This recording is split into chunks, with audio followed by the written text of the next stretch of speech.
बिस्मिल्लाहिर्रहमानिर्रहीम अस्सलाम वालेकुम। चलें जी शुरू करते हैं अपने खाना।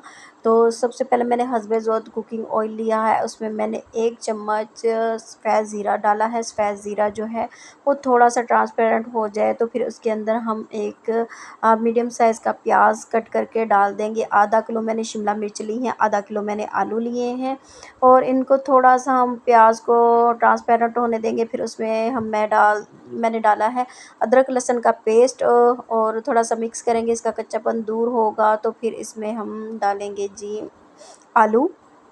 आलू को मैंने धो के के काट के रख दिया था पानी के अंदर, और शेप आपको जो भी पसंद हो आप उस तरह की कट कर सकते हैं। मैंने इस तरह छोटे क्यूब्स में, अंडे में जो यूज़ होते हैं, इस तरह छोटे के छोटे क्यूब्स इस तरह करके कट किया है। तो बस जी उसके बाद हम इन्हें कर देंगे मिक्स। आलूओं को थोड़ा सा फ्राई कर लेंगे, फ्राई करने से इनका टेस्ट बहुत अच्छा हो जाता है। तो उसके बाद हम डालेंगे इसमें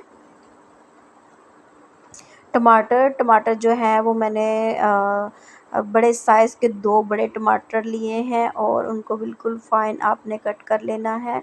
और फिर उसके बाद जी हम इसमें डालेंगे स्पाइसेस में हाफ़ टी स्पून हल्दी, 1 टीस्पून लाल मिर्च कश्मीरी और नमक हस्बे ज़ौत आपने डाल के, और सॉरी ये धनिया पाउडर भी आपने इसमें डालना है। 1 टीस्पून, 1.5 टीस्पून के करीब धनिया पाउडर डालें, इसको कर दें मिक्स अच्छी तरह। और एक बात आपने याद रखनी है, पूरी रेसिपी के अंदर आपने पानी का एक छींटा भी नहीं लगाना, बिल्कुल स्लो आंच पे आपने इन्हें पकाना है। तो यहाँ पे आपने इनको ढककर छोड़ देना है 5 मिनट के लिए कि जो हमारे आलू हैं वो 50% जो हैं वो कुक हो जाए। मैंने 5 मिनट के लिए दम पर लगा दिया था।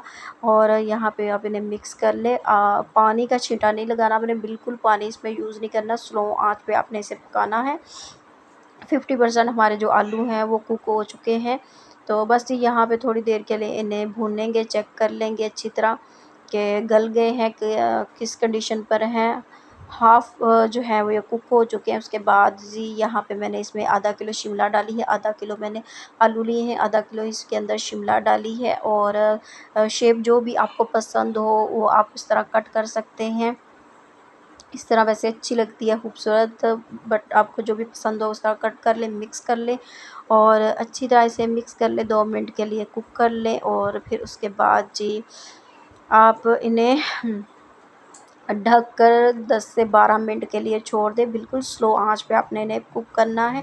पानी की बिल्कुल ज़रूरत नहीं है लगाने की, ये खुद ही अपने पानी में गल जाएँगी और इतनी मज़े की, इतनी टेस्टी बनेंगी। एक दफ़ा आप बनाएँगे तो फिर आप बार-बार इसी रेसिपी से आप बनाना पसंद करेंगे। माशाल्लाह ये इतनी मज़े की और इतनी अच्छी रेसिपी है, बहुत ज़बरदस्त है। जितने स्पाइसेस कम होंगे उतनी ज़्यादा हमारी वेजिटेबल अच्छी बनेगी। हम लोग पाकिस्तानी क्या करते हैं, वेजिटेबल को पका-पका के उनकी जो बेचारियों की मत मार देते हैं, टेस्ट ख़त्म कर देते हैं। थोड़ी-थोड़ी शिमला मिर्च क्रंची अच्छी लगती है, ज़रूर इस तरह आप बनाइएगा। एक दफ़ा बना ली ना आपने तो आपने इसकी फ़ैन हो जाना है। ये बहुत अच्छी है, टेस्ट है इसका बहुत ज़बरदस्त, और पानी बिल्कुल नहीं लगाना और मिक्स कर दें। और ये है इसकी फ़ाइनल लुक।